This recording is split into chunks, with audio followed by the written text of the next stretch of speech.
If you're getting your Texas driver license, here's a quick and simple guide to walk you through it. Before anything else, visit the official website and use the Real ID Document Check tool. It'll give you a personalized checklist of what documents you need to bring. You can also look through the Texas Driver Handbook and the What It Takes to Apply brochure to better understand the process. Now, if you already have a Texas ID card, you'll need to give it up when you apply for your driver license. Your parents' status doesn't matter for your application, just your own documents count. Start by gathering a few things. You'll need proof of U.S. citizenship or lawful presence, proof of Texas residency, proof of identity, social security number.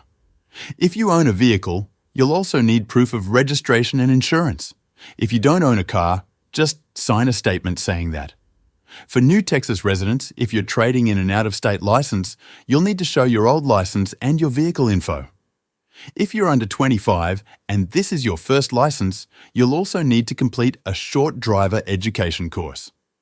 And if you're taking the driving test, don't forget to bring your Impact Texas Driver Certificate, dated within the last 90 days. Once you're ready, make an appointment online with a driver license office nearby. At the office, you'll need to fill out the application form, bring all your documents, give your signature and thumbprints, take a photo, pay the fee, pass a vision test, and then take the written and driving tests unless you're exempt. After all that, you'll get a temporary paper license you can use right away. Check it before you leave to make sure your info is correct. Your real license will be mailed to you in about 2 to 3 weeks.